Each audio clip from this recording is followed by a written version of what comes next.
Hello, welcome, ladies and gentlemen, to another episode of Case Closed. All right, we got a great topic for you today. We have a great topic. And Case Closed is 4 p.m. Eastern Standard Time every Sunday. The place to be as you're coming in. Click that like button, share the stream. We're talking about the death, y'all. The death of Black YouTube. Ha ha ha. Ain't that right, Dr. Thunder? Let's go ahead and bring people in. All-star panel as usual and arrange them out. Okay. And let's see if we can get a decent arrangement here. Here, put me on the other side. On the other side. Okay. Okay. Let's see. You know what I mean, I think. Yep, there it is. Yep, and LAR's from there. Yep, we're in good shape. Okay. Okay. That's the standard. It's always okay. Cool. Uniformity and whatnot. All right, ladies and gentlemen. That's okay. right. First of all, how's everyone doing? I don't know. LAR, we haven't tested your mic. How's it going in Texas? LAR movement, keep on moving. It's hot. It's hot. It's still hot. It's hot, but it's great. It's hot, but it's great. Shout out to Chilani in the building, Complex Design in the building, Falcon Black, Falcon Schwarzenegger, the leader, self-proclaimed leader of the stoic Black Brit movement, trying to reclaim themselves from their dusty image, to clean up the dust monkey a little bit, shine up the dust monkey, and see if it can be sold to the white man. But anyways, easy. That monkey talk can get you demonetized. Exactly. You know what? Good segue right into part of the problem here, ladies and gentlemen. So let me go ahead and so we got whoa. Okay, so that's Kaizo. Kaizo changed his So Kaizo, lay down some of the facts here with regards to Fresh and Fit. So we're talking about YouTube partnership, otherwise known as monetization. Okay, that's the thing that gets you paid, okay, as a YouTuber. Not everybody listening is a YouTuber, of course, right? So we don't want to be talking shop talk too much inside baseball regarding being a YouTuber too much, but basically just means how you get paid, how you get sent money, and shared this money, including your super chats that get sent to you. YouTube takes their cut, sends you the rest of it. And also there's the AdSense stuff. That's money from advertising. Okay. And insofar as YouTube Black YouTube is concerned with sensationalism of the sort that, goes outside the Overton window, then some advertisers are not going to be happy. And some advertisers are going to say, hey, I don't want this associated with me. The establishment, YouTube, can preemptively decide what they don't want to be around for their advertisers, right? So they can choose that. But anyways, we're going to get into that, meaning we're going to get into the public square and business concerns when money, okay, meets this free speech thing, okay? But first of all, Kaizo, lay down some of the basics regarding the demonetization of Fresh and Fit, because that's the focal point here. We're going to use them as a case study for the death of Black YouTube. Go ahead, sir. Shout out. What's good, everyone?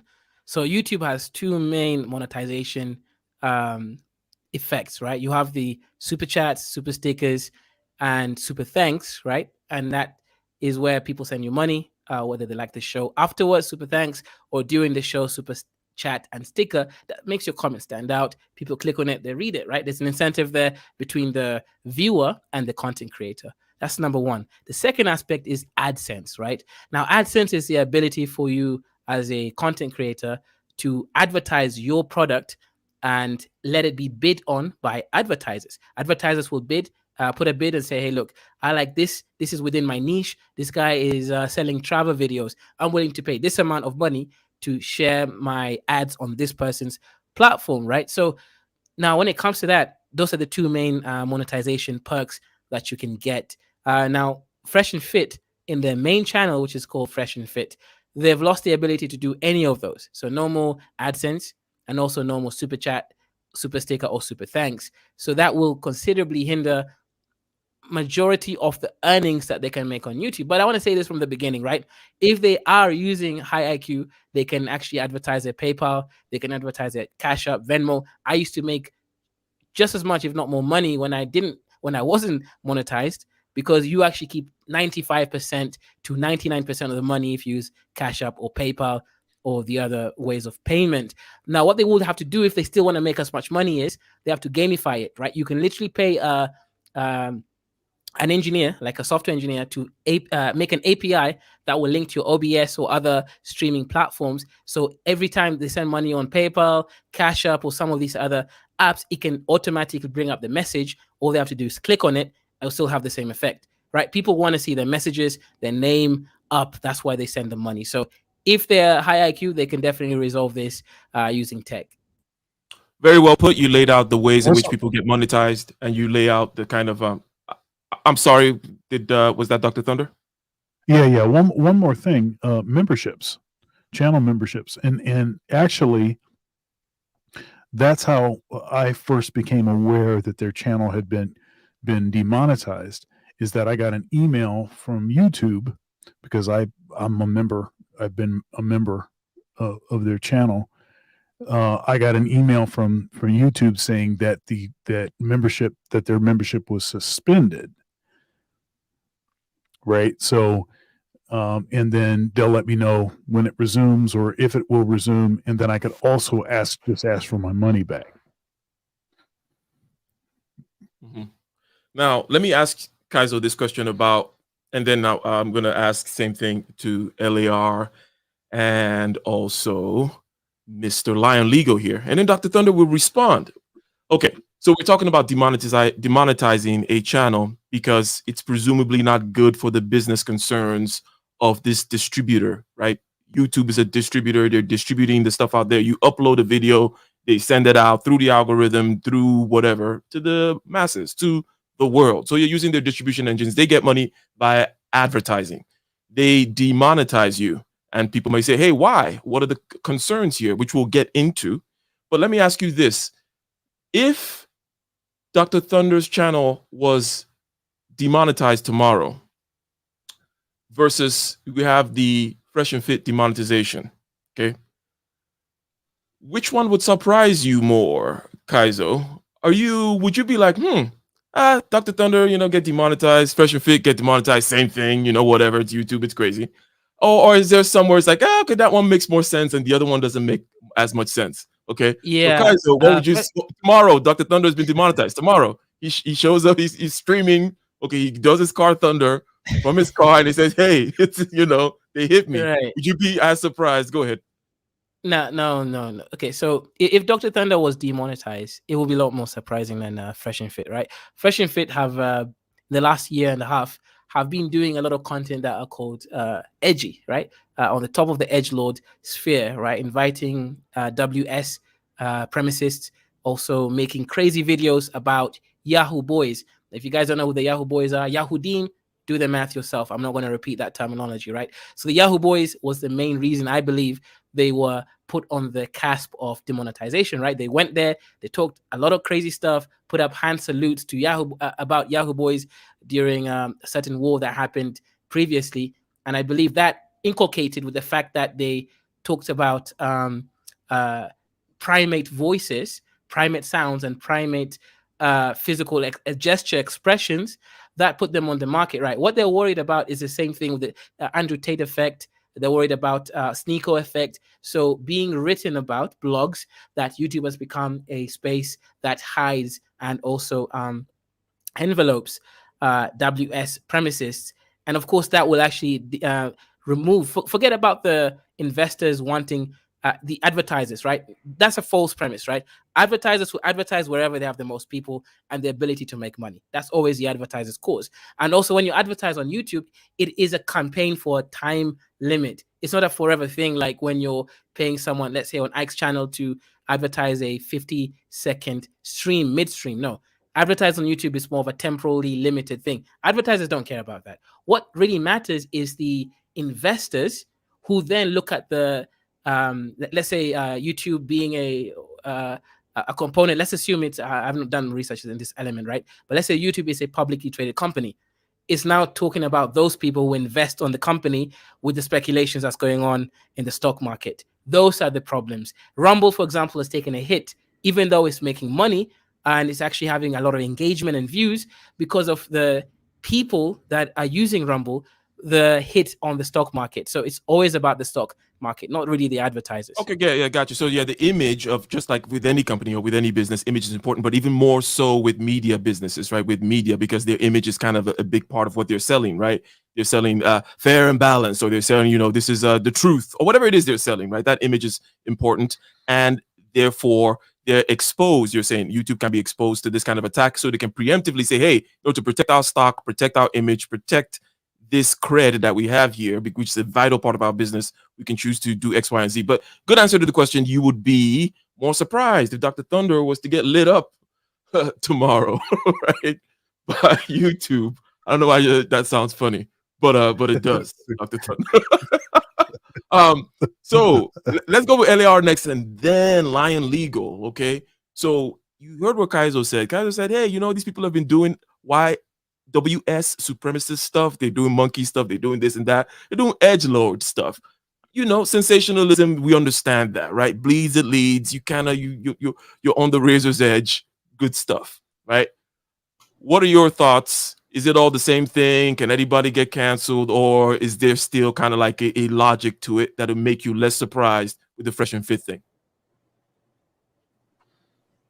They were knocking on the door for a while, and they knew it. I mean, it's not like they got demonetized, or I guess suspended, as Dr. Thunder said. That doesn't mean that they didn't kill the channel, but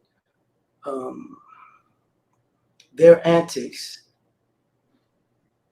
for the most part, were shock jock-ish. And YouTube has this thing where you keep pushing the envelope as a shock jock, they first demonetize you, and then they kill your channel. So they know that already. And the stuff that they were doing was out of pocket. It's just,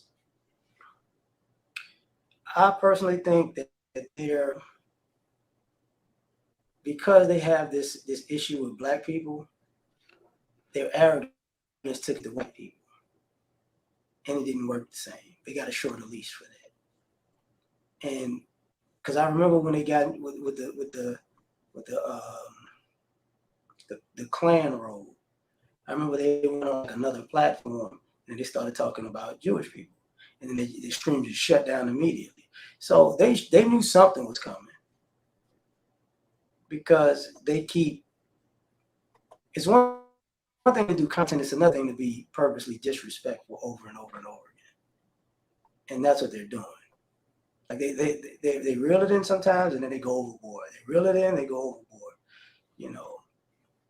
You have to think about it. Well, Alex Jones, they got rid of him for that. Tommy Sotomayor, they got rid of him for that. Like you said, they demonetized CGA. He wasn't even going overboard from what I remember. It's just they didn't like what he was saying per se. But everybody knows you're gonna get a notification. You're gonna get a hey, you need to chill out. You're doing too much. You're pushing the policy of hate speech. You gotta do something about that. And that's what they do. I mean, I know if they expect anything different, they're stupid. Yeah, and we'll get to their expectations and perhaps some of critiques regarding their preparation, insofar as we know how prepared they are. If we take their word for it, it might seem like they are prepared. Shout out to Chelani, I believe, right? Shout out to you. Shout out to you for the membership there. Very, very, very. Yeah, shout out to the Kaizorians. Chelani is one of my people, so shout out to you for joining. The rest of my people, send some super chats, super stickers, and support the show. Check it out, though. It's not just a membership. Jelani is gifting 5 memberships. Oh, okay. Okay. Or he or she bought 5 memberships. No, she. She's a beautiful Somali woman. Okay. All right. All right, to the beautiful Somali sister out there, thank you very much. Free gifts abound. So let's talk to Lion Legal, right? And then we have another panelist we're gonna get into. But let me ask you, Lion Legal, you know what the question is on the table. Are you as surprised, or would you be as surprised if Dr. Thunder got canceled? Is it all the same thing? Oh, well, Dr. Thunder does some analysis on with regards to mating and dating and strategies in that world, and the outcomes and so on. And Fresh and Fit is doing the same thing. So what's the big difference, right? So I don't know if Dr. Thunder has come for the Yahoo Dean boys yet, but anyways, Lion Legal, where are your thoughts regarding this? Well, I would be surprised if Dr. Thunder got canceled, because he approaches things from an academic standpoint. Fresh and Fit approach things from a prurient, abhorrent, reprehensible, distasteful, discourteous standpoint. I actually did a video on this. I did a video explaining the legal aspects of this issue. Now, YouTube has terms of service. They state exactly what you can and can't do, or else you'll be kicked off their platform. By the way, they also say that they may remove you from certain aspects of their platform. They don't even need to remove you from the whole thing. So they can say that you're not part of the YouTube partner program, but you can still have a YouTube account, which is exactly what they did in Fresh and Fit's instance. That's exactly what they did. And by the time that Myron Gaines, which is not even his real name, but that is what he likes to call himself. So when he puts on a hood and makes a lot of racially charged comments, insults people of his own community, what does he expect will happen to him? And the problem is that he felt protected because he was saying it against Black people. So he thought, okay, well, if he says it against us, basically nobody's going to do anything. But I guess he felt so protected, he thought he could do it to everybody. And then he found out, well, no, you can't. So looking at the terms of service, YouTube states that they can suspend or terminate your Google account, which Google owns YouTube, or access to all or part of the service if you, number one, materially breach the agreement you have. So that is is essentially what you agree to use the partner program, use YouTube, etc. If number two, YouTube is required by law to actually terminate you, but that does not apply in this case. Or number three, if they reasonably believe that the conduct of that person violated or is likely to cause harm. If you look at what Fresh and Fit have been doing constantly, bringing people on, trying to fight with them, insulting women, etc., anybody could argue that that could cause harm. Can they even sue for being taken off the partner program? They can't even do that because there's a law in America, which is Section 230 of the Communications and Decency Act, and it's very broad. It's very broad, and every tech company is allowed to kick you off their platform based on that law and to have legal protection if they feel that their action in kicking you off was taken in good faith to restrict access or availability of published material that is likely to be considered obscene, lewd, lascivious, filthy, harassing, or quote unquote otherwise objectionable. Okay, let me yeah. hold you there. Perfect place to kind of stop there. Let me ask Dr. Thunder to react, and then we'll go to the latest panelist here. Dr. Thunder, so react to the matter on the table, basically saying, hey, is YouTube canceling your partnership program equivalent to canceling that of Fresh and Fit? Is it the same thing? Are you guys fellow travelers in the same? Let's say Fresh and Fit came to you and say, hey, Dr. Thunder, we got to do something to stop YouTube from this malfeasance. Okay. Are you in that same boat, technically, legally, ethically, morally? What are your thoughts?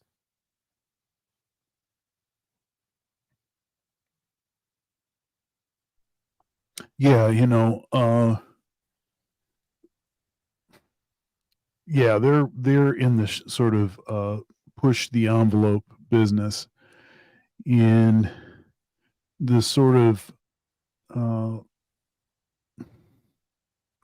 some of the antics and things that were on the show, though I believe that the show is still useful as far as showing real time certain perspectives, certain views that we don't think, that a lot of people don't think that young women actually have.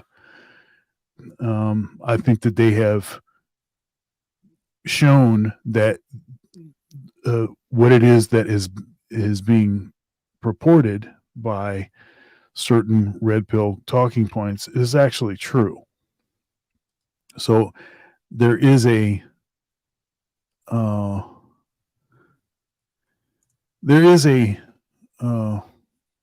yeah. So there, yeah. So there's that. But I don't actually think that their behavior on YouTube is what actually got them ousted. I was watching a video. O'Shea Duke Jackson did a video on this topic. He actually thinks it's from things that they did on Rumble, because Sneeko has a Rumble channel and Myron has been a guest on Sneeko's channel. And I think that footage that we've seen with the hood, that's actually from Rumble. Right. And so I think that what got them ousted, or as you will, if you will, is actually that footage circulating, not something that they actually did on their channel. Because for the most part, the stuff that they did on their channel, even the stuff kicking women out that are acting belligerent, all of that kind of stuff, and yeah, they're conservative and they say some stuff, and they've said some inappropriate stuff about melanated people, in particular. Now here's the thing. A lot of the stuff that they say about black people, see, there's a problem, because these guys are not actually African Americans, right? They're not ADOS, they're not FBA. They're actually from somewhere else, but they look like us. I think, like, and when I say us, I'm talking about African Americans. They look like African Americans, but they are not. And so many of the things that they say, LAR said fresh don't look like but go ahead. Right. Like a freshie, huh? So there's an issue there. There's a sensitivity issue there. That's a problem. And even the gorilla stuff and the monkey and all that. Now, granted, those comments were to two other individuals that also are not ADOS. So that's an interesting. Yeah. Can I add something there, Go Dr. ahead. Thunder, when you're done, please? Yeah. So, and also shout out Ike, man. You didn't give me a shout out for the gifted donation to Nazarene. You also gifted some stuff. Okay. Thank you very much, Kaiser. And by the way, I'll let you go. But before you go, with regards to the non-ADOS guys talking, it's kind of interesting that, like, it's not only that they're not ADOS, is that they're saying it. It's like it's cool if Kaizo does his stuff, and even if I do my stuff over here, when at least you're here, LAR's here, it's fair game, right? I think it's a little different when that kind of a context is added. Yeah. But anyway, go ahead, Kaizo. Yeah, so I wanted to add a little bit context, right? So the guy that calls himself Myron Gaines, I'm guessing sure it's linked to his name as Fit, because Gaines, anyways. Moron Gaines. Oh, right. Shut up. Now, the interesting thing with him, right? He's from Sudan. Sudan is a Northeast African country. If you look at the history of that country, these are people that claim that they're Arabs, yet they obviously are black. And if you look at the history, Sudan used to be one country separated into South Sudan and so-called North Sudan. And one of the reasons why was because they were enslaving the very dark, those people that look like they're blue, but they're actually supposed to be black people. They were racist to those people and enslaving them. So there is a history. If you look at the minstrel show that he was doing, that's why he could do it so openly, because for him there is no, let's say, context as a Black American or in the African sense. I'm just giving a brief history here, right? Some Africans were enslaved in what's called the trans-Saharan slave trade. South Sudanese people, the ones that look blue-black, were sold by the so-called Arabs, who are actually black people, just a little bit lighter, brown-skinned people, who are actually where Myron is from. So his tribe, I'm not going to mention his tribe, but his tribe was one of the people that was enslaving people. So clearly, if you look at the minstrel show and everything, there is context there. And I wanted to just kind of clarify what Dr. Thunder was saying. Yes, unfortunately, sometimes people do look like you guys, and they're gonna fall under. I make sure I'm an African, so that I don't go around saying bad things about Black Americans.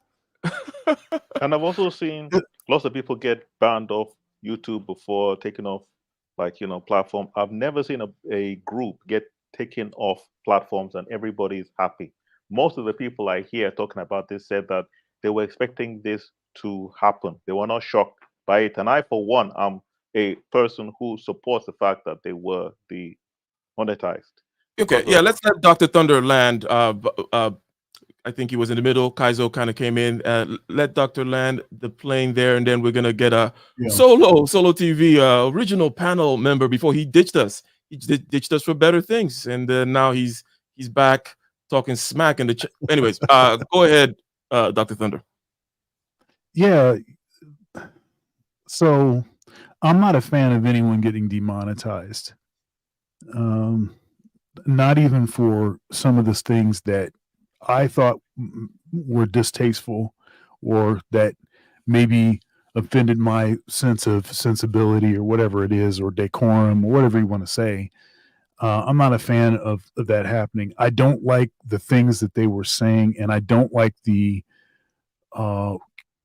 characterization of a certain kind of characterization of Black people as just being lazy and that kind of thing. But a lot of that comes from this sort of they're clearly bootstrap bros. Basically folks that don't acknowledge certain nuance in issues associated with the racism and systemic issues, but just point at folks that have been able to overcome despite whatever the limitations were, but they don't acknowledge the fact that the average man, the average person, is still struggling. Despite that we had a Black president, or despite that, whatever. So that clearly is I think an oversight that they have, a lack of acknowledging certain issues. But of course, I wouldn't necessarily expect them to have that nuance because they're not from here.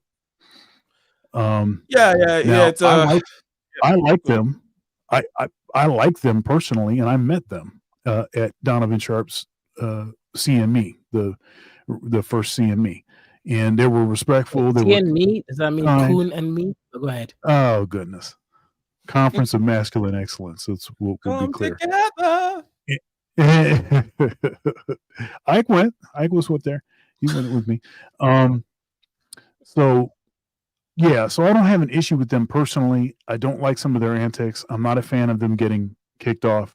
And then also, I don't actually think that stuff that happened on their platform was what got kicked them off. I think it was stuff that happened on someone else's platform, is what actually got kicked them off. So that's where I'll end. Do you mind if I jump in? Indeed. No. Hold on a second. We got a couple of new people on the panel who've not had the chance to speak. Plus, of course, Solo TV 84, by the way, whom is a personal friend of Fresh Prince CEO, and whatnot. We also have one man went to Mo, a fellow YouTuber, right, out here by invitation. But let's go to Solo first. Solo, were you surprised? That's like what's on the table. And by the way, we are going to get to the public square. We're going to get to the public square and business interest and where that clashes, and answer the question basically, has the public square been privatized? Right? The public square, the place where you should go and be able to stand on your soapbox and express yourself, that kind of freedom of expression. Where is it now? Well, one may say it's in the internet. And the place where you can get the widest audience, similar to the town square, are actually private companies. So, as such, should they be treated as common carriers and all that kind of stuff, as utilities, blah, blah, blah. But Solo TV 84, were you surprised at this demonetization? What are your general thoughts? And always a pleasure to have you on the panel. Yeah. Thank you for having me on, bitch ass nigga. You know what I'm saying? Since you didn't give me the link, and you've been hating from the low, so now that I can pull up and give you some smoke, I've been taking shots from afar. Yeah, I'm just saying you've been throwing smoke up my channel, so I'm glad to catch you live and I can throw it back. But listen, all pettiness aside, though, you know what? I'm gonna be honest with you guys. Me and Fresh, we actually had this conversation 2 years ago where I said, "Hey, you guys are really pushing the envelope. What are your contingency plans?" And anybody who knows me, and I'm not trying to make this about me, but you know, my channel got demonetized on Monday. Theirs got demonetized on Friday. I've been known to be edgy, and I've, you know, have had some controversial content, but they've taken it to a different level, right? And even like I said, I had the conversation with Fresh, and he's like, "Oh, you know, we have other alternative platforms that we'll jump on and things of that nature, right?" But here's the thing, and to answer one of your questions, when you're dealing with YouTube, right, a private entity, which is a business, this whole conversation of freedom of speech is for naught, because at the end of the day, it's based on their terms of service, TOS, their guidelines. So it doesn't, you can follow the guidelines and they can still decide to get you out of here if they want you. Right now, I'm going to be honest, I wasn't rocking with the whole KKK Nick Fuentes type interviews. That I understand you want to pivot, but to me that was kind of like, now you make yourself a target once you start to delve into that type of realm of content. But the reality is, as a guy who was in the manosphere back in the day and red pill content, this conversation of censorship and demonetization is nothing new. We were facing that apocalypse 6 years ago. LAR movement can tell you about that. And until we have our own infrastructure regarding websites, apps, and decentralized forms of payment, you're going to get bitched regardless wherever you go. Even if you go on Rumble and they decide, yeah, you guys are too edgy, you go on Kick, yeah, you're too edgy. Until we as men create our own infrastructure where we have our own websites and apps, we're not going to be able to talk freely. And that's just the reality of the matter. So I know people looking at this as a, oh, fresh and fit type of thing, but this goes a lot deeper, because the reality is that if you think about it, if they get demonetized for what they want to talk about, you don't think that you can get demonetized? Certainly you can. So I think that people are missing the bigger picture, and that's all I'm saying. Shout out to you, Solo. Hold on a second. Let's acknowledge the super chat, talk about the point, and then go to One Man Went to Mo. Shout out to the super chat. Thank you very much. I believe it says Andrew Walker. Right? And that's $10 super chat. He says, I've noticed, okay, that there's a large amount of Black YouTubers that are getting demonetized. Some people haven't been negative and still get demonetized. It's becoming more apparent that some, okay, get a pass. Yes, don't talk smack about the Yahoo boys. So One Man Went to Mo. I want you to, let's begin to address this question about the commons, the public square. I talked about the town square and the notion of freedom of speech. That idea of freedom of speech is about, well, if I go to the town square, I can stand on my soapbox and I can say, I can express myself, okay? There is a general idea now that, well, hasn't that town square been effectively privatized, right? Google, social media, and all these other things, these are private companies, but they are indeed the town square. So do we need to start looking at these things as common carriers, as utilities, let's say, right? So, you know, you can't deny LAR water just because we don't like how he is. We don't like his light-skinnedness and all that stuff. You know, no water for light-skinned people. We don't do that, right? So water, electricity, common carrier type stuff, utilities, are these companies in this way? Is the public square effectively being privatized? Your general comments in that regard, sir. Go ahead. All right. Hello, Ike, and hello, everyone. Thank you for having me here. Good to be here. Just to really, actually, let me come in where you've brought me in. Then I want to go back a little bit to speak on that fresh and fit, and then I will see how it goes. No, I don't actually think, I don't think the public square has been privatized. No. what it is actually the opposite. The public square has been amplified. That's really what's going on. The public square has been amplified. So yeah, wherever you are, I'm here wherever I am. And Kaizo, we know, is in somewhere in Kenya, and here we are in a public square. So the public square has been amplified and globalized.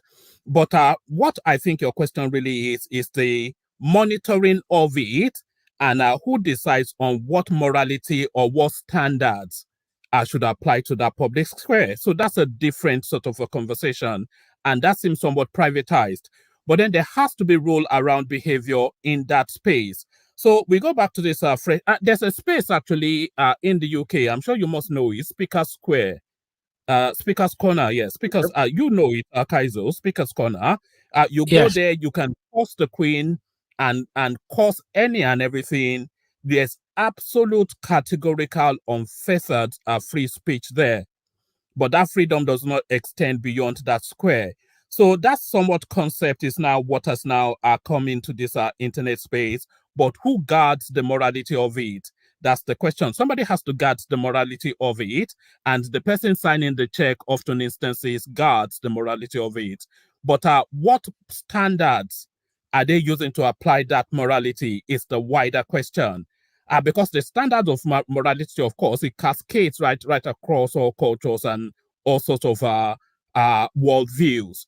So is there commonality to that standard that is being applied? So if we go back now to the Fresh and Fit, the real surprise is that these guys were not demonetized and indeed kicked off YouTube a long time ago. Just total, and Nico as well, that sort of cusp of toxic masculinity, guising under some sort of a greater narrative, when it's just self-indulgent nonsense. You know, it's very nonsensical. I've tried to engage with that space, especially that fresh and fit narrative, but I cannot just connect. I've seen them making monkey noises, wearing KKK things, and that's sufficient enough to get you kicked off. You know, because that there's no nuance to that. There is no greater narrative being told by that. It's just base level, you know, crass behavior. So really, that's just how I see it. I'm not really deeply fully into that space, but just from my cursory look into that space, anytime I do deem to pay attention, I think they should have been banned a long time ago. Ladies and gentlemen, shout out to Wow. Kaizorian Empire for the super chat. Thank you very much. Yes, and he is telling you is that the $1.41 again from Kaizo? $1.41. $1.41 indeed. Yes, sir. From the Dusty Man and Dusty Kibera. I think that's the slummiest slum in all of Africa. But the internet is good, it seems. Anyways, thank you very much for that. And yes, one man, good points made there with regards to the standards that are used. And Kaizo alluded to perhaps the origination of these standards. In other words, follow the money. We're talking about monetization after all. So we're talking about monetization, and we're talking about a company, which is a business interest. Hence, you know, and there is a general principle that says follow the money when it comes to looking for the source, the motive power behind people's incentives and whatnot. But, ladies and gentlemen, let's go back here to the table regarding LAR. Let's start with you. Should there be something done about this? In other words, one man went to Mo and said, you know, there's no problem with the public square. It just kind of got expanded. It got broadened out. People are still allowed to say what they want. But, you know, Donald Trump not being able to be on YouTube and wherever else he's not allowed to be on, but he's allowed to say something else. Is that okay? Was there anything you would do to change this? Would you kind of say, hey, YouTube, you have to be treated now as a utility. Everybody needs to be able to say what they want and all that kind of stuff, or no? What are your thoughts on that, LAR? Just real quick, we'll go around the panel here. Free speech doesn't mean say whatever you want without consequences. So that's the issue. Like, if you are out on the street talking to a person, you can say whatever you want to them. They could punch you in the face. that goes with the territory. And that's the same with a business. If you want to say whatever you want in somebody else's business on somebody else's platform, they can say, not over here. Get out of here. So I think sometimes we have an American entitlement or belief that, just because you feel like you can say whatever you want. That's not true. Maybe you can't go to jail for it, but technically you can go to jail for it if you incite a riot. So your freedom comes with consequences. I want to see what Solo thinks about that, and then Lion Legal, right? Do you think, like, because I know you mentioned, for example, in looking forward, you talked about decentralization, right? And certain other types of things. So there's a whole kind of Negro was funny. Didn't you just make a video about CBDC last week? You know this is coming. You know this is coming, fam. You know this is coming. we were talking about crypto years ago, like back when we met in LA. But anyways, so you talk about decentralization when it comes to looking forward in terms of like what should be done. Some people are looking at institutions that exist and say, hey, here's how they should be, shall we say, modified in order to meet the standards that we expect, such as this kind of a free speech standard. And then you have this idea of, let's say, decentralization and blah, blah, blah. In other words, what should anything be happening to these social media companies with regards to government regulation? Or should people just go, hey, you know what, we're going to build Web 3.0. In other words, have a technological answer. I don't want to put words in your mouth, but I'm asking, generally speaking, with what you think with regards to solutions, with regard to getting free speech back. But shout out to Mrs. H, once again, donating the hard to come by Somali money. Indeed. Thank you very much. And Ike, can I answer real quick? Go as ahead. long as there's advertiser money involved, there's no such thing as free speech. Let me say it again. As long as there's advertiser money involved, there's no such thing as free speech. Why? Because eventually, no matter how free or liberal your platform might be, look at what's happening in Rumble right now. They got effed up in the stock market just recently. Why? Because the advertisers will dictate the terms of engagement. So you're screwed. The only way that you can have total free speech is by having power of your own platform, your own infrastructure. So what does that mean in the real world? Have your own website, your own apps. Fresh and Fit, those guys make enough money where they can do that. Heck, people in the panel, if we all pull together here, we have enough money to do that. But the reality is YouTube is the moneymaker. Why? A lot of YouTube gets the most views. YouTube is the #1 streaming platform in the world. So it's hard to get people, the people that are the viewers off of YouTube to alternate platforms. But regardless, my thing is this. You have no choice, because these entities like YouTube and Rumble and etc., they always answer to somebody else. And so there's no such thing as complete free speech. Now, the only way you can do that is you have to have your own infrastructure, and then you funnel your audience there. And Fresh and Fit, their audience is different. They have a loyal audience. They have a young, rejuvenated fan base that really rocks with them. They can get them to go over to their website, pay $4.99 a month, and then do it. If Alex Jones can make over $100 million a year off of YouTube by having his InfoWars, I'm pretty sure Fresh and Fit can do very well numbers too. I don't know about 100 million a year, but they'll definitely do very well. Now, let me just say this. Can I interject real quick? No, hold up. I'll let you rock, brother, because you spoke for a long ass time, and I listened when you talked about this nonsensical thing.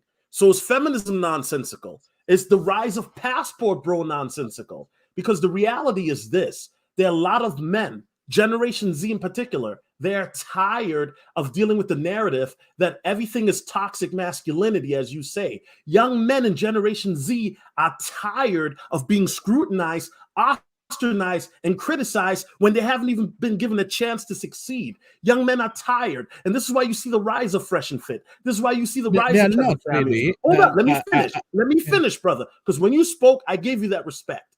You see the rise of even Muggy Pearl. The reality is this: if you are a young man in the Western world with the freaking sacrilegious, feminist, and trans media stuff they push now, you don't even have a chance to make it as a man because everything that's being pushed is against being a heterosexual male. So when you talk about nonsensical things, sir, you got to realize, I don't know where you're from. I don't know where you live at. But if you live in America, right now, the agenda is to emasculate you as much as they can. So my opinion is to push back. Sometimes you got to push back dramatically to get people's attention. Why? Because when you do the whole Martin Luther King, oh, well, we're going to let them beat us. That's cool. But sometimes you got to be on some Malcolm X shit and strike back really hard to let the ops know that we're not playing with you because we know that you're not playing with us. Very well put. And one man, both in response to what Solo said and your thoughts, okay, regarding what should be done, okay, to companies such as YouTube. You know, I know you've given your general idea that no, it's an expansion, not a contraction of this freedom space. But go ahead, one man. Yes, when I wanted to interject, I really wanted to put in the name Vitali. There used to be this chap, big on YouTube, a couple of almost a decade ago now. Vitali, he's a borderline Polish sort of a guy, Russian American. He got deplatformed, and then he decided to set up his own structures, and that was how he disappeared. So this idea that you can go and create your own entity and then funnel your crowd to that space, that has been tried and it has failed. So that's not a formula that does work. It's not a formula that does work, and there is no such thing, and I think we all know this, there is no such thing as unfettered free speech. There is no such thing. So speech has to be moderated, and your right stops where it infringes on mine. So that's the general concept of freedom. So there's no, so all of this deplatforming, and you're talking about the passport bros and how you're being emasculated in America. There's a global emasculation going on. So it's not unique or peculiar to wherever you are. So there's a global emasculation going on. But is it really an emasculation is really where the question is, or is it an evolution into, you see, the traditional male stock had some sort of traditionalist sort of lineage going back in time. But with the evolution of feminism, more freedom to disadvantaged people, a greater understanding of the world that we live in, and a more humanizing of the human person, so that the male is not unduly advantaged. That is where the world is now. So all of that trans narrative, they're just subsets of a more nuanced and a greater narrative than the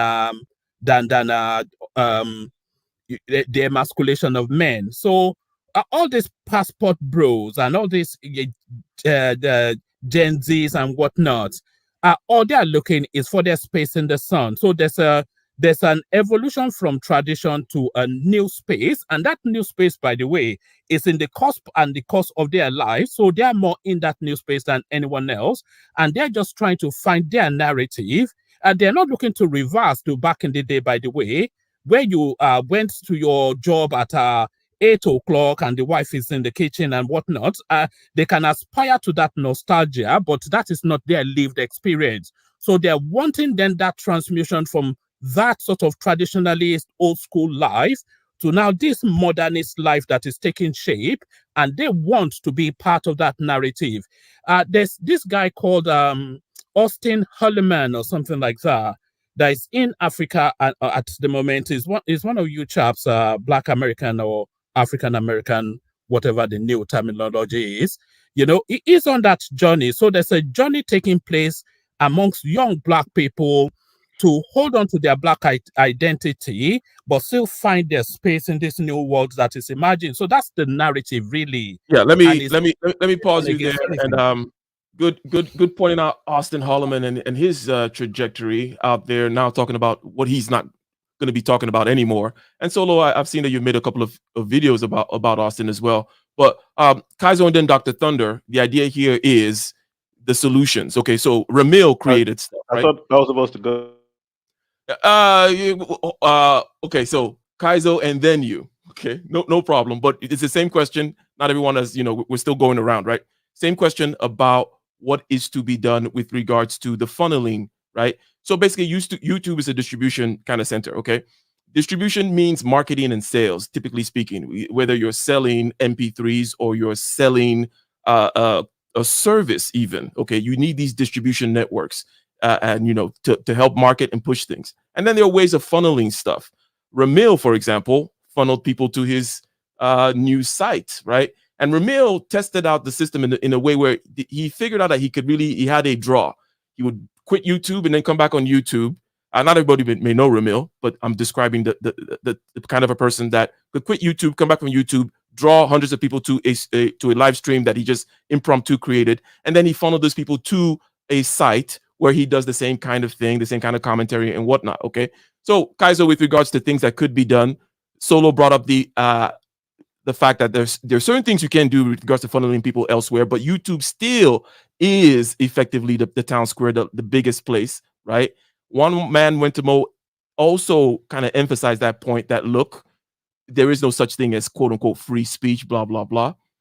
So what can be done? Is the Ramil model a good model? I think there are many people out there that have been able to, or people, let's say that just businesses that use YouTube as a distribution arm for marketing and such, and don't get all worried when YouTube demonetizes them. What are your thoughts? Yeah, so I want to start off by saying that you don't need to funnel people to a different platform. They already have Rumble, etc. That's not really the issue, because if you look at it, yeah, they'll still be able to make money on Rumble, for example. The issue is not that, right? It's the kind of money that they're going to make. I'm a content what I'm saying creator. is, okay, so if you had set up your system such that you've been selling these courses, so I'm talking about all the things you do outside of YouTube, right? And you have the infrastructure you've been rinsing and repeating with regards to product market fit on your outside products, whether they be courses or little gatherings and or conferences that you hold where you come in and you do your multi-level marketing, whatever your scheme is, right? If you've been building this thing outside and then you come to YouTube and use it as a channel, such as, let's say, Grant Cardone in a large scale, right? Let's look at a very large scale type of person that uses YouTube as a marketing for all his businesses. Then yes, you can make all kinds of money, right? And still make money on YouTube too. But anyways, go ahead. Just give me some pushback there. That there are things that can be done. Right. So let me give an example of things that can be done right now that will actually work, but people don't have that real-time intuition of being able to leverage their platform, right? You can literally go right now to, in fact, One Man One More is a testimony there, right? You can go to Buy Me a Coffee, right? You set it up with your OBS. Someone sends a message, sends a money on it. You can do a real-time resolution on it, and you can do the same thing you do on YouTube. People ultimately want to see their name light up with the question and engagement. Secondly, they do have to humble down. Before, they could just take the money and the donations and not have to say everything. But now, if they do use this new model, they do have to hire someone. It's not that expensive. You can use arbitrage, use an African or someone who will do it for you, click the links and engage with you, right? And you won't barely have to pay them peanuts, right? If you want to. Use it, Buy Me a Coffee directly. You don't need any API, just have a second screen. And you can use OBS to put it on one of the screens, right? On a small section there. So that's already one simple example. It's just like Play Store, aka Google Ads on YouTube. Simple issue. Still same platform. Just you set up the link for Buy Me a Coffee. Same model, just be a little bit more humble. Now you have to engage every comment to increase the engagement. That's one solution. As I mentioned earlier as well, with PayPal, Cash App, you can literally write an API that links all of those into OBS, and you click on the same situation. So there is no real issue about them being demonetized if they are high IQ. And also, the great caramel or caveat is that they keep 95 to 99% of the money. YouTube won't take that 30%. I'm actually technically, minus your crazy Kevin Samuel super chats, Ike, on my channel, I'm actually making less money than I did before I was monetized. Okay, so I real quick, yeah. Lion Legal, and then to Dr. Thunder here about how perhaps Fresh and Fit should have. We know what you feel about Fresh and Fit, Lion Legal, but what can be done regarding not being so dependent upon YouTube, right? Effective ways to partner with YouTube, for example. Let's take another example. Joe Rogan was an example who just kind of cut a different deal somewhere else, right? YouTube wasn't even trying to cancel him. He was just like, you know what? I'm big and I'm this and I'm that, and I don't really like this particular distribution partner that I have. I'm going to Spotify, that kind of a thing. Okay. So within the media space, or within the whole space of maybe selling courses, selling other kinds of things, and using YouTube correctly, what are your general thoughts here? Well, Okay. Line legal. In order for them to go to a different platform and try to get big there, there would have to be people that can easily change the content that they have and are versatile in that sense. They are not versatile. They need to have, you know, uh, people on the platform, women on that they can argue with. If there aren't women on there that they can make fun of, insult, etc., their viewers are not going to be interested. These are Fresh and Fit are not particularly intelligent people.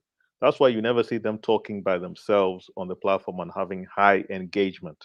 So most of the people that come to see them come for controversy. And then also to traverse back to the point that you asked me before, but I didn't get to talk about, is essentially the free speech issue.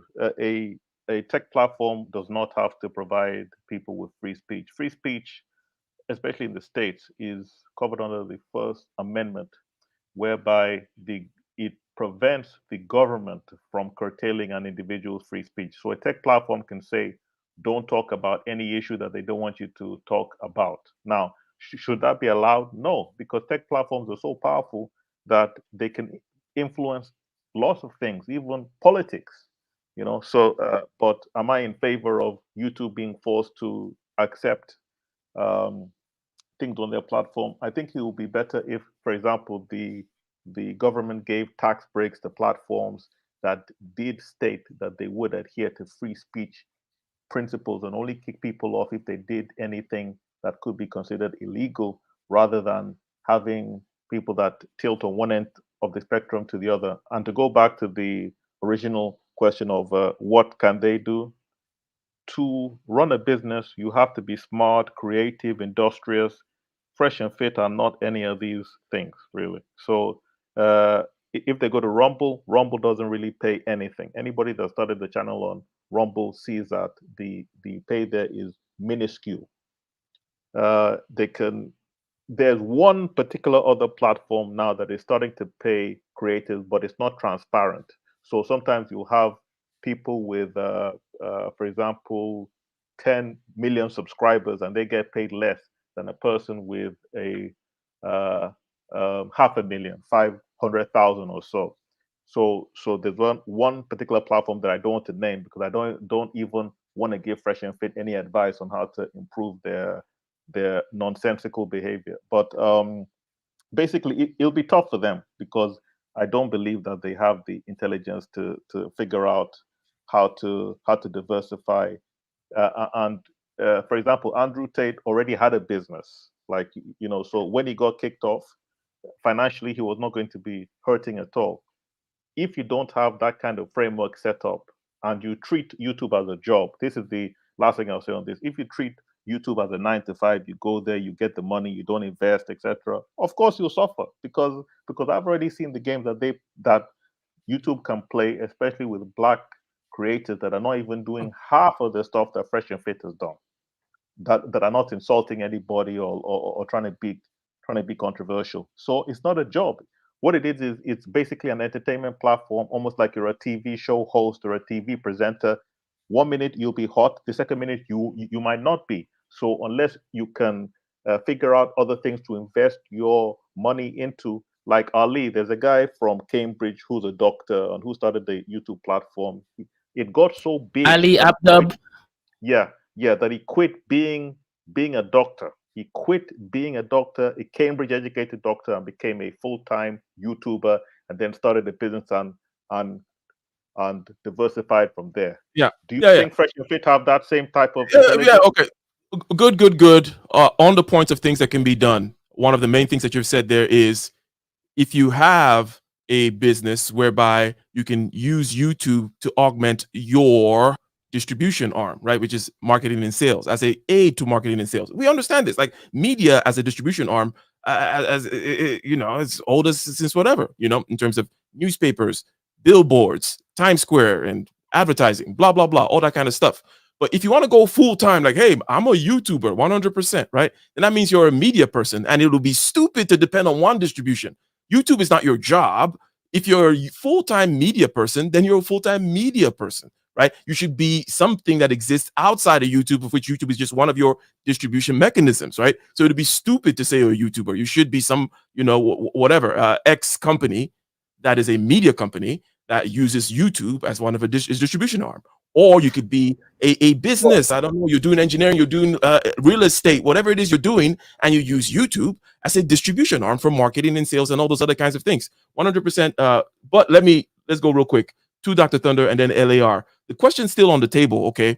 And let me broaden it back up, because people have said many particulars. But if we go back to the notion of the public square, right? And has the public square been effectively privatized? Where does it still, in other words, Dr. Thunder, the whole image of, okay, the public square, the town square, you go out there with your soapbox and you can say things. But now it's like you have to take that soapbox and walk into a private business, a private, because that's where everybody is now, okay?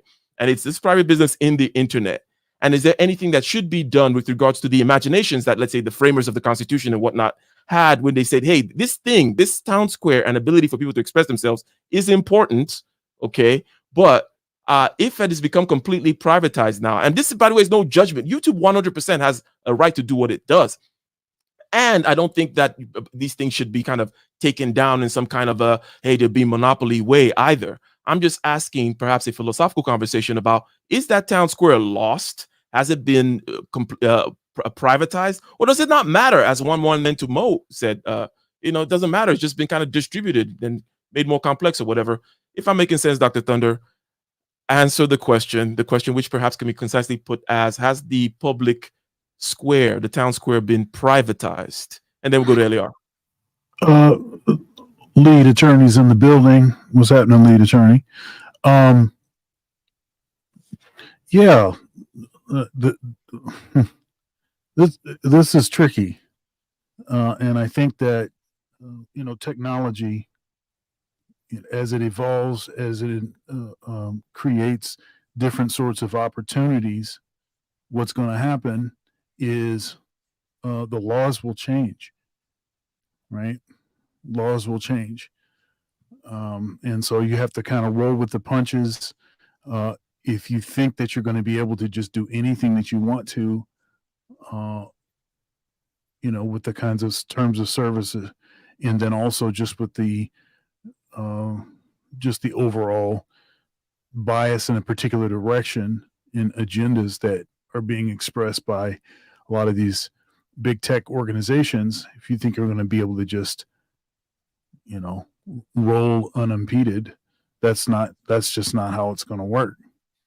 Now, I actually happen to think that Myron and Fresh, there's one of the things that people do is they will try to attack folks' intelligence, either when they're jealous or they don't actually have an argument against,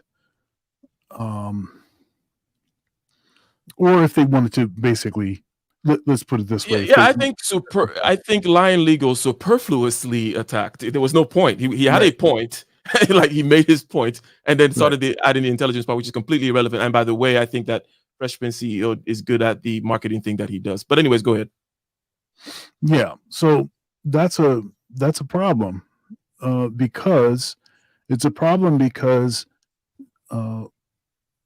it takes away from the obvious charisma, the obvious skill, talent associated with creating a platform that is the size of the Fresh and Fit platform. It's a huge platform, and not everybody has the capability, the skill set to be able to do that. And if people did have that skill set, they most certainly would do it.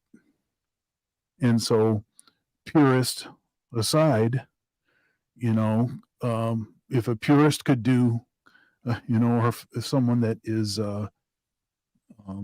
not willing to discuss or be seen making some of the points that they make, if they could do what it is that Fresh and Fit do another way, they would do it, but they can't.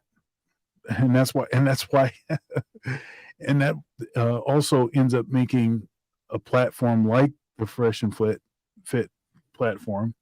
That's what ends up making it a big target. Okay. Now, again, I will say I'm not a fan of them being deplatformed. They haven't been deplatformed actually, but I wouldn't be a fan of that. I'm not a fan of them being demonetized. However, it is likely and possible that something that they did violated some of the rules, and if it violates the rules, then this is what can happen to you. And I think to other people's argument about they're surprised that they lasted as long as they did. Well, you know, they were making a lot of money for Google, for YouTube. I mean, all of those super chats, even if you don't count in the AdSense revenue for the replays, you don't count in membership revenue and all that, which YouTube gets a cut of all of that stuff. Just with the super chats, we know that YouTube has taken 30% off the top. So they were making plenty of money. They were making plenty of money from Fresh and Fit. So that'd be a reason why they would drag their feet, you know, to eventually demonetize. I actually suspect that there may actually be a process. I know they have to reapply for monetization. They could get it back, but they probably would have to change some things because they wouldn't be able to just do the same stuff that they do on their platform. They'd have to eliminate certain things. One last thing I want to say, and this is also counter to what Lion Legal was saying, this business about that they can't keep an audience watching them with them just conversing or when they have different folks on, other than basically the women. That's not true. That's not true. Now, frankly, we know that they built their platform on these shows with girls, but and it could be in the middle of the day and they'll have 5,000 live viewers and they'll be talking about finances, you know, or talking about fitness, or talking about divorce law, you know, or talking about any number of other things. So I think that's a bogus, you know, assessment. So. All right. Shout out to one man, Wentamo, who came in and gave his perspective, his sociological perspective regarding the journey that the generations are doing and the transition from traditionalism to whatnot and so on and so forth. Now, we are talking about the nexus of what is called the public square and business interests. YouTube is the biggest private public square that there is. Okay. There are good ways, shall I say, of partnering with them, good with regards to your ends. What are your ends and how am I going to use this particular tool? You could get lost in the sauce. You could get lost in the gamification of YouTube. YouTube may have gamified you to the point where you think that YouTube is your job, as opposed to thinking of YouTube as a particular tool that you're using for your job. Even if you're a 100% media type person, well, YouTube should just be one of the media that you're using, if you will, one of the distribution instruments that you're using. Okay. And again, whether it's 100% media or you're using YouTube for your real estate business or for your engineering business or to recruit people for XYZ, whatever it may be, to channel people and funnel people into some other crazy multi-level marketing scheme that you got going on, whatever it may be, don't lose sight of the fact that it's a private company and a distribution mechanism. So LAR, we're going to get to you real quick here. And then we're going to play a little bit of this clip, but your thoughts, generally speaking, what has been going on, you know, thoughts regarding like what should be done, what should they have done, right? Can anything be done? Can you funnel things here? Can you funnel things there? And also, should we do something with regards to, or what should we think with regards to this quote unquote public square that was a thing back then and we thought it should be protected? Is it sufficiently protected within the halls of private companies? Or, and in other words, it's not a big deal, you know, we'll be fine. We get to say what we want to say. But we just deal with the consequences. Go ahead. Okay. First, they're going to do it many controversial YouTubers have done before. Tone it down a little bit, add a few more channels, and diversify the message through the different channels, and then it's going to be harder to mess with. The other thing is, they can also say what a lot of other people have said before. YouTube is hypocritical when it comes to stuff like this, because YouTube has promoted and pushed some very controversial type people and messages that they never took down because it fit the agenda of, you would say, their management or their office or whatever. So what you've seen people come and go on this platform, that's just normally how it goes. I think their probably biggest mistake was they did some of the same things that other big YouTubers did that got their channels demonetized or taken down, or they just somehow magically weren't in the algorithm as much as they were previous to that incident or those incidents. So, really, because demonetized doesn't mean, it'll be demonetized forever. It might just be for a period of time. But if they just tone it down and, in that probationary period and say, you know what, while we toning it down, we're going to have this Fresh and Fit channel and that Fresh and Fit channel. We're going to upload this to that one and this to that one and this to that one. And then, that's what other guys did. The only problem with that would be if you keep the same antics up on multiple channels, then they get rid of you altogether.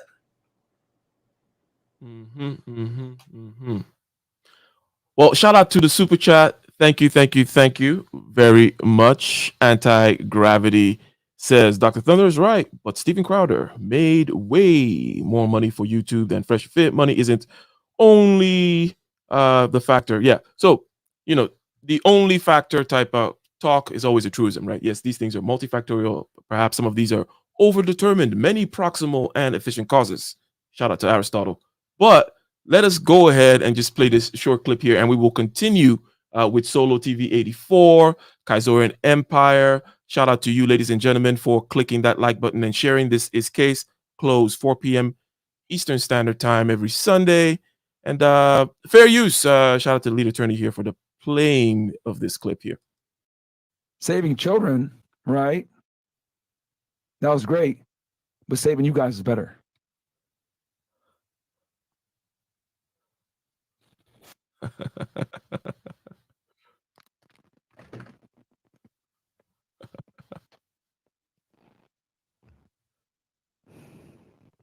Lead attorney here. People wanted me to react to this. Now, why is that? Fresh and Fit doesn't really care for me too much. What do you guys think about the lead attorney? No comment.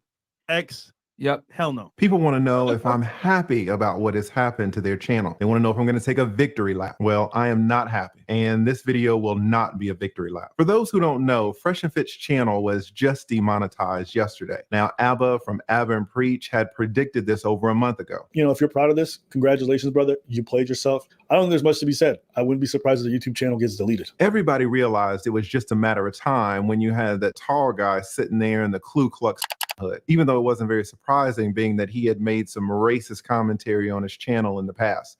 Racist commentary that I called out. So maybe it's me. Maybe you don't have a problem. Anybody in the chat have a problem with this Fresh and Fit guy insinuating that Preach is an ape, a chimp? There was this video on notice, Reddit where real quick here. Can you pause? Notice that that's Rumble. That was the point that I was making earlier. That wasn't even on YouTube. That was on Rumble, that clip that he just played. Yeah. So it good point there. Now, I was also going to pause it right there and start getting reactions here. I know Solo and then Kaizo. Solo, you already mentioned having a conversation, right, with Fresh Prince CEO regarding pivoting. A couple of years ago, you said, right, regarding pivoting, what can be done. Maybe you guys are pushing the envelope too much in this area, too little on that area. In your general assessment, because I believe, well, first of all, what are your thoughts regarding, the clip I just played? And then in your general assessment, again, did they do the right kinds of things? Because I think Myron said that they're okay, right? They'll be fine. They go ahead, Solo, and then Kaizo. But before I get to that, since everybody else spoke, I was actually actively listening, so I got a page of notes. I'm gonna get through that real quick. And don't worry, I'm not long-winded like some of you guys. So somebody was talking about earlier, it didn't work for Vitaly when he tried to pivot to another his own channel or website. It worked for Alex Jones. Once again, Alex Jones made over $100 million in 1 year, 190 million to be exact. When you have an audience that really resonates with your message, it's not just some teeter-totter type stuff like Logan Paul or some vlog channel, but a channel that actually resonates with young men. We're talking about young men that are disenfranchised, young men that are lost, young men that are looking for purpose and guidance. When you have a channel like that, whether you agree with Fresh and Fit or not, there are a lot of young men that resonate with them because of the fact that society has left those men disenfranchised. They will be fine. Now, when we're talking about the reverse back in the day, Pandora's box has already been opened up. So how do you, if you're not able to make profit by having your own infrastructure, meaning your own website and app, how do you do that? Then you have to create your own tribe. Okay, whether it's in the digital world, we're entering now into the space, as Ike mentioned about half an hour ago, Web 3.0, where we're talking about the metaverse. Apple is coming out with the virtual reality augmentation headset that you'll be able to buy next year for $3,500. We're moving into a different realm with technology, AI, and VR that a lot of people are still sleeping on or they don't understand. Moving on, next topic. What is done to be about the funneling?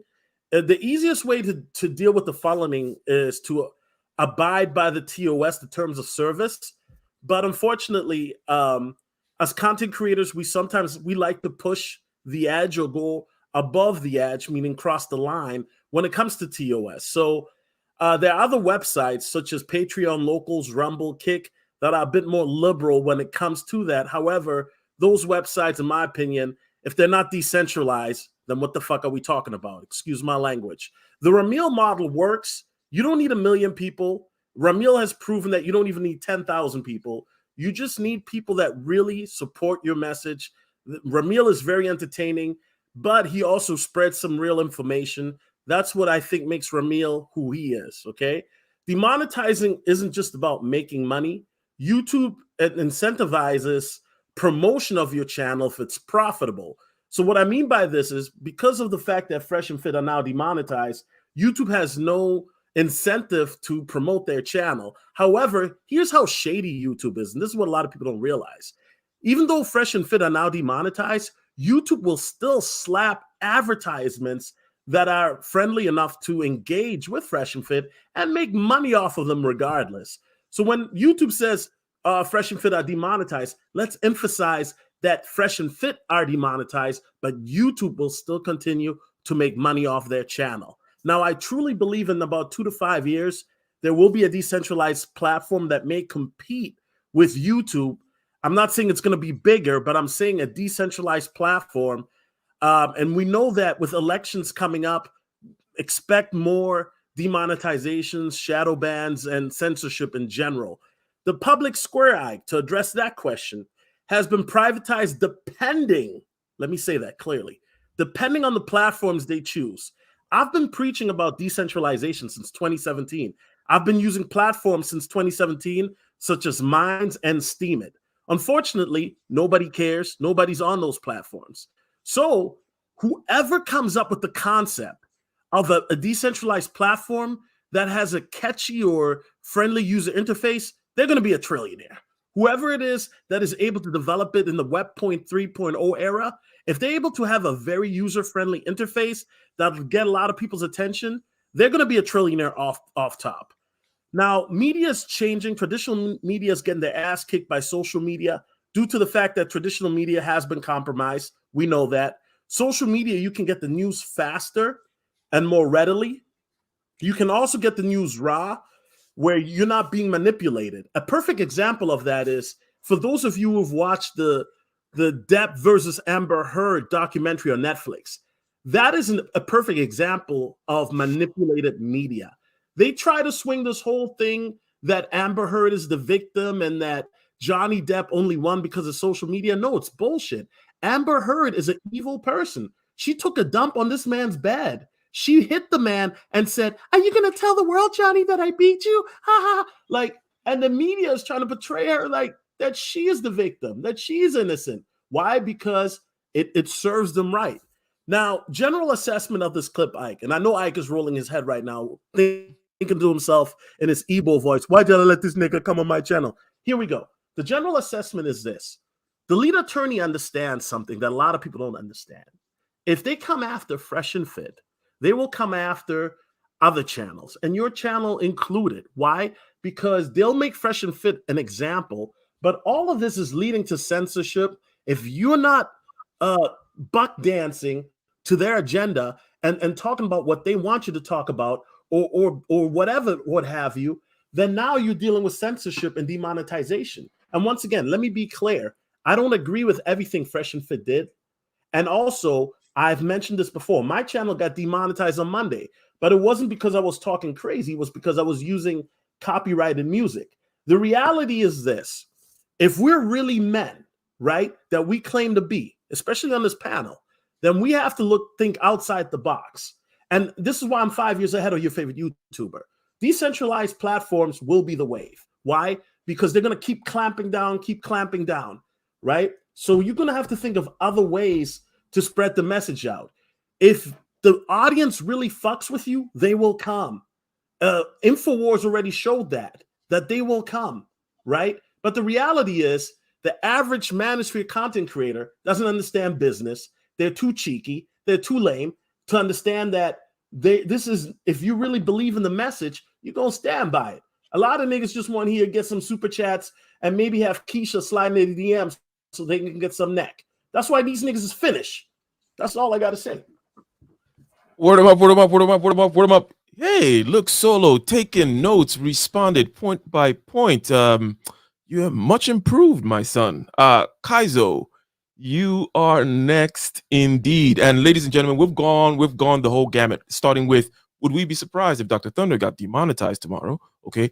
And going through the idea of the public square and when it clashes with business interests that may have to do with advertising, interests that may have to do with the image of YouTube and the stock prices thereby or therefore.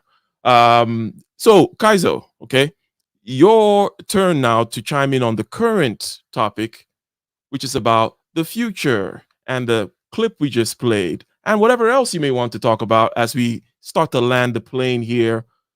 Go ahead, Kaizo. Shout out. So if anyone else wants original music, whether it's subscription model or outright ownership, just contact Ike, right? He's got loads of musicians to make that happen, right? So you won't have to get demonetized like Solo Her 84. Anyway, so let me go deep into this, right? If you look at the whole situation, and I keep saying this, right? You can they're literally proven Snicker bar model, right? I calls it table logic.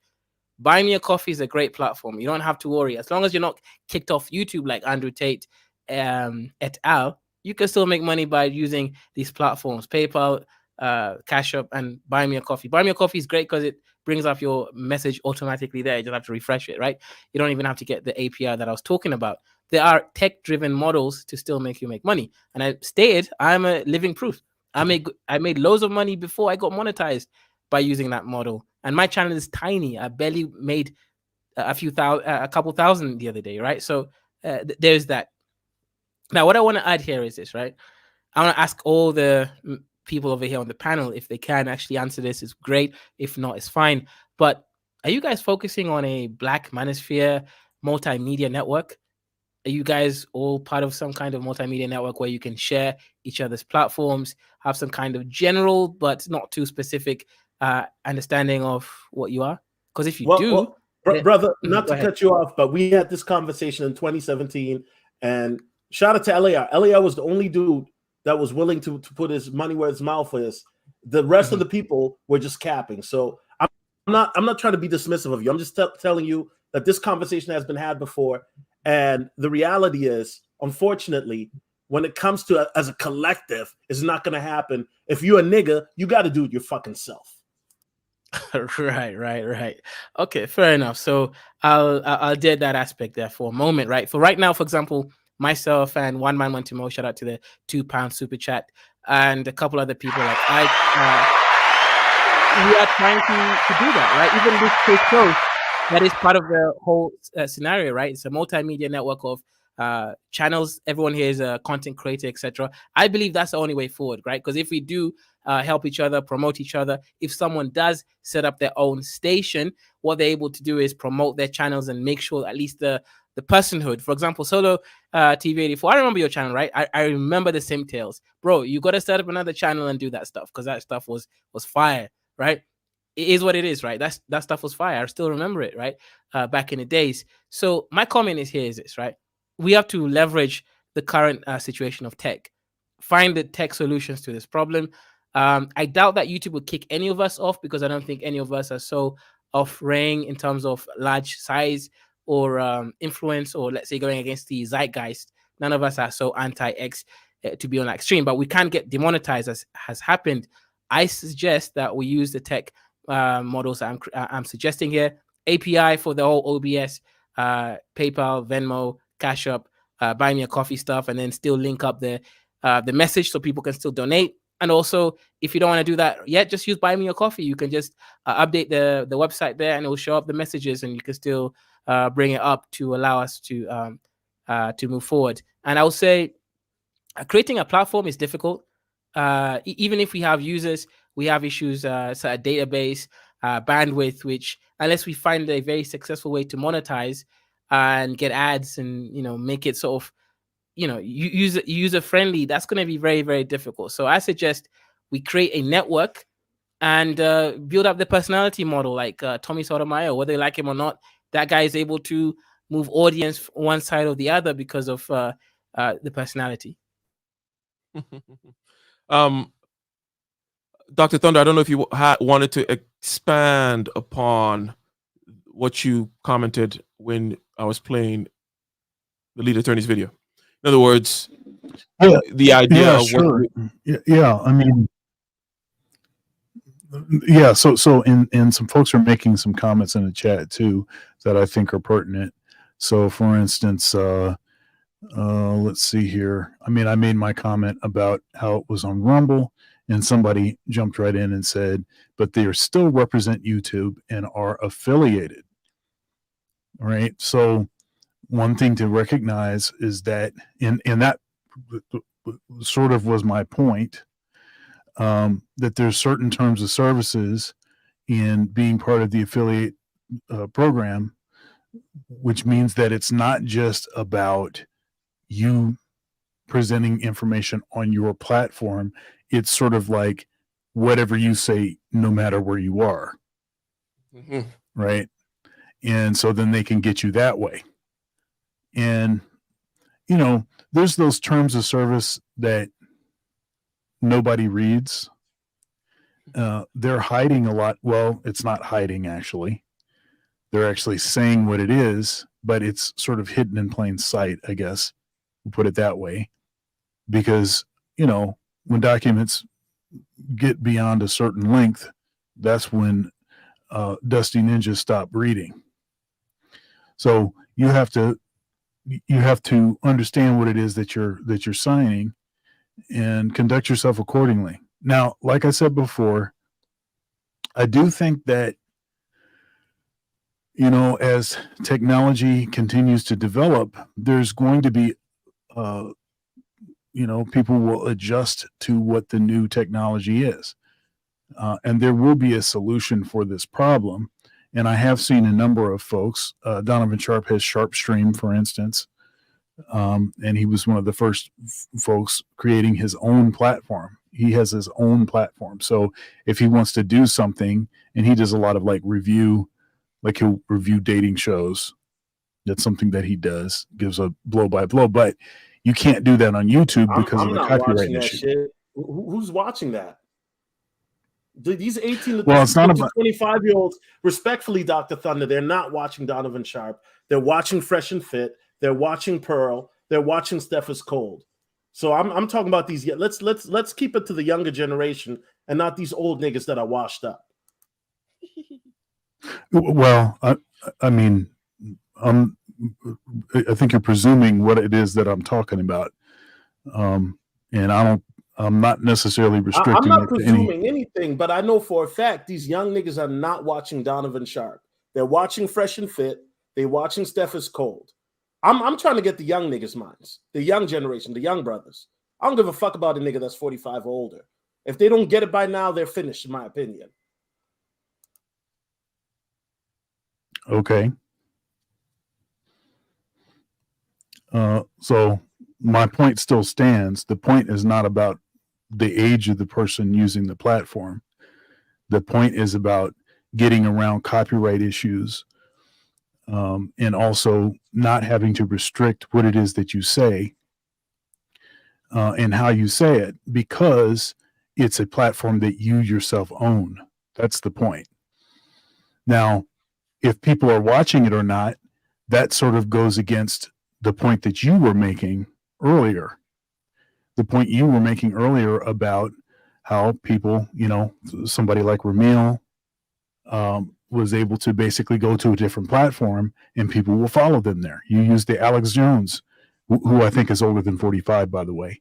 You used Alex Jones as an example. My point is that it is possible, but you just have to figure out how to do it. And as people get more savvy with technology, I think they'll figure out some of these other options. Otherwise, right. So we agree it's done. that decentralization is the path forward, because that's the only way you're going to be able to have free speech in the future. You're not going to be able to come up. That was my whole point. Have to you do realize, Dr. Thunder, that basically what YouTube just signaled to everybody is that red pill content creators, they're finished. If they're coming after Fresh and Fit, you don't think they'll come after me and you? Because we didn't make YouTube a fifth of the money that Fresh and Fit made them. So that tells me right there, we're done in this space. Now, there is a way to survive. You can curate your message, make it, TOS friendly, all of that. But we both know, Dr. Thunder, the truth is, especially when we talk about these young brothers, they're not going to watch it, right? So the reality is this. My only argument is this. At the end of the day, when we talk, I'm trying to reach young black men so that way they don't have to go through the shit that I went through. They don't have to go through the shit that I hear Coach Greg Adams had to go through. I'm trying to reach to these young guys. When I talk about 45 plus, it's not to be dismissive, but at the end of the day, a 25-year-old is more apt to listen to you and follow the advice than a 45-year-old who's too stubborn and think they already know it all. I don't even hang around old niggas. I'm just being honest, because at the end of the day, if you're not willing to listen and you're not willing to evolve, then I can't do nothing for you. That's all I got to say. Indeed. Yeah. Well, you're hanging around this old Negro right now, but anyhow, I don't think that age necessarily means that you're not going to learn anymore. I think that is generally true, but it's not necessarily true. And I think people that are having this conversation, regardless as to what their age is, that's evidence that they're concerned about this issue, and are interested in developing some solutions for this problem. One of the things in my conversation, in my sort of back and forth with Ike on WhatsApp when we were discussing what the topic was going to be for today's show, is the thought that if it's the thought that you just expressed, and that is, if they're coming after Fresh and Fit, I also think that Dennis Sperling's channel, to my knowledge, I mean, I can't confirm this, and maybe somebody else can confirm this, but I think that his channel also is demonetized. And that's why I saw a second channel, Blizzard King channel, and I don't know if this is a temporary thing or what the heck, or what's going on with it, but this could be a sign that a number of folks could be in the crosshairs. So I totally agree with that sentiment. All right, ladies and gentlemen, we are going to start landing this plane, okay? We're way past that hour and a half mark, and it's been a great show, okay? It's been a great show, and we got the active, lively chat, dropping the super chat. Shout out to One Man, went to Mo, and I will go ahead and do the recall of the show sponsors later. But we're gonna start landing the plane here with LAR. Okay, many things have been said. You've been relatively quiet. I know some people were bogarting the mic, and whatnot, including myself. But your final thoughts on this whole thing, okay? The whole gamut of the conversation. We're talking about the best way to interface with YouTube, the best way to be a partner with YouTube, all the way through to, well, should you, is a particular kind of content completely done? Is it dead? Is it over? And then how should you look at YouTube? But anyways, that including anything else you want to add with regards to the specifics of Fresh and Fit and whatnot, and whatever else you want to beef with Solo about, because he's here for it today. So go ahead, Eliar. The Vikings and the Timberwolves suck. So do the Minnesota Twins. But boom, there you go. Back to the topic. I know why you mad. You still owe me, yeah, you still owe me money, nigga. Facts. I thought I paid you. Shit. Okay. As long as I owe you, I'll never go broke. The issue, I think the biggest issue with Fresh and Fit, in my opinion, at this particular point is YouTube in general. The same thing that will make you viral is the same thing that they'll demonetize you for. So when controversy sells and controversy gets views and how can I say, salacious material gets promoted, and even that's what part of the shorts is for, and people show up and they're entertained by that. The same thing that drives this platform money is the same thing they'll demonetize you for. But also, everybody should know the threshold by now. You get think people would somehow forget, and content creators, I don't understand how they forgot. PewDiePie basically caused the whole ad apocalypse. So people knew. Then they went to the conspiracy theory thing, caused the whole issue. Of course, then it became the kind of the homophobia thing, caused the whole issue. You get what I'm saying? So now,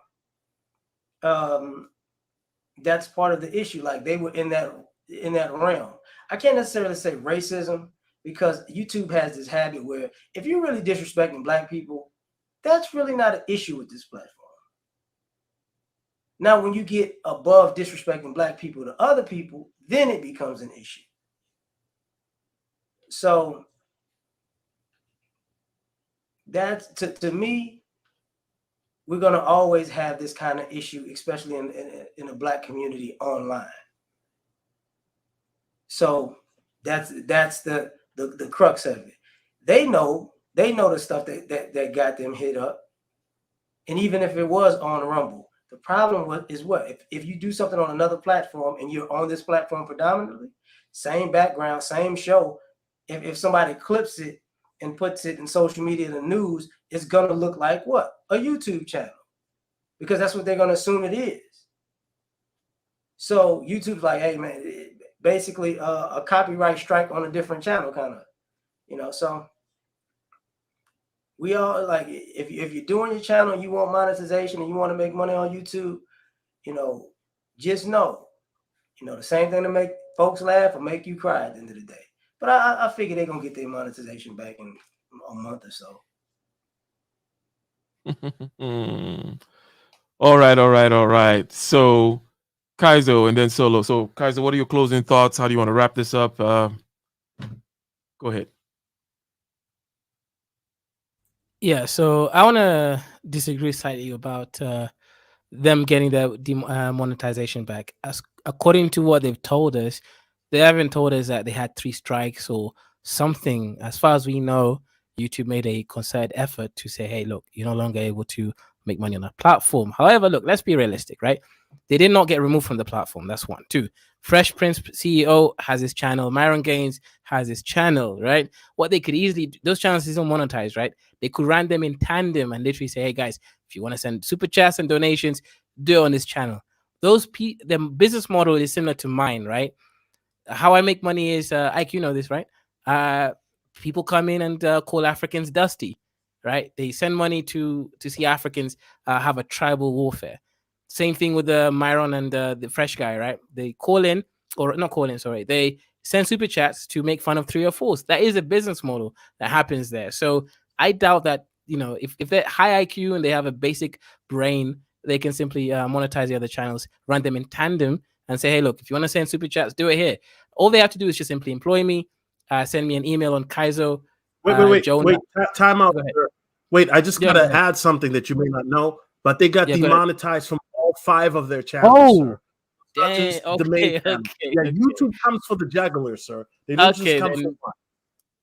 Okay, yeah, that's new information I didn't have before. So if that's the case, hey, look, all they can do is buy me a coffee, PayPal, Venmo, Cash App, and yeah, shout out to you, brother. By the way, Solid Phil, did you become a little bit more high IQ? For some reason, you've been, you've been stealing this show. Shout out to you. But yeah, that's all I would like to say. I'll say, look, I all they spent can do the last 10 months. I've spent more time talking to AI than human beings. So I don't know. Okay. Maybe that helps. Mashallah. Mashallah, it definitely helped a lot, actually. So yeah, so I'd like to finish off saying thank you for killing my idea there.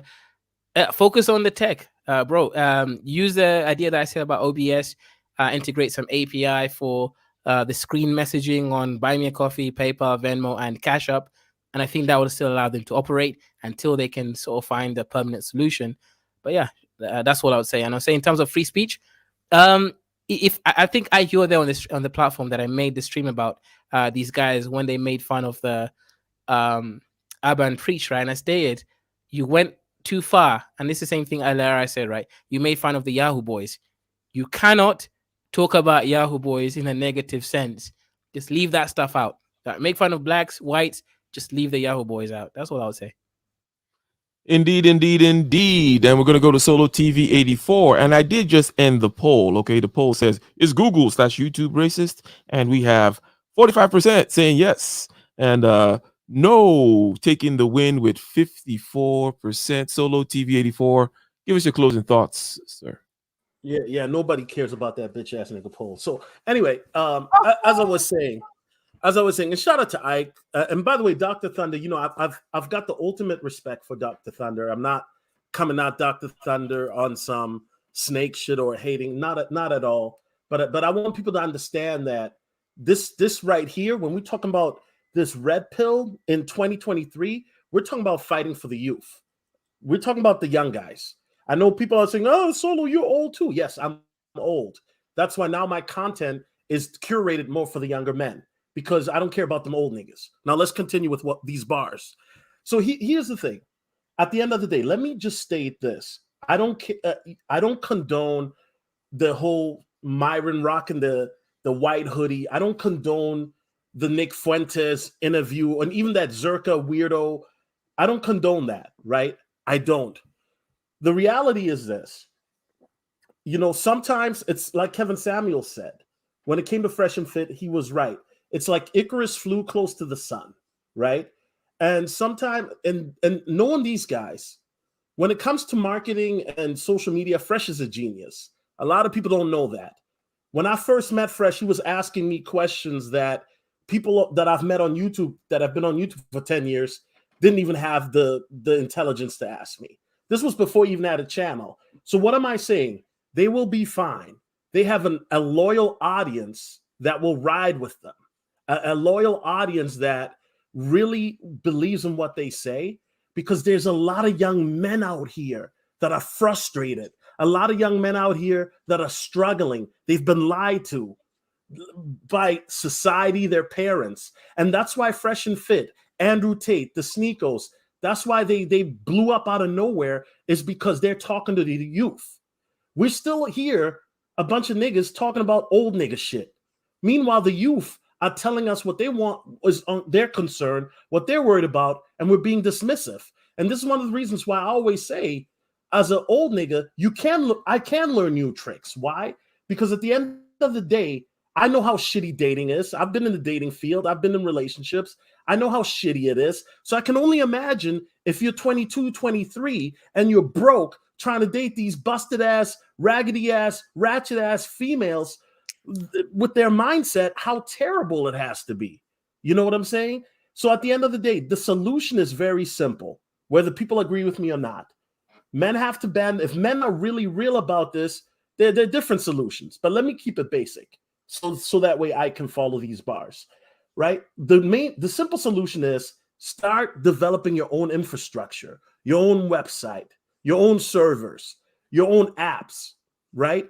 There's enough money. We know you go on Fresh and Fit. It looks like Kevin Samuels back in the day when Ike used to drop $200. That's the type of audience they got. So we know the money is not an objective for them. They can do that. The reality is, yes, we know YouTube has the ultimate pull. You can do your content, make it YouTube friendly, and then migrate it to Rumble, Locals, Patreon, whatever.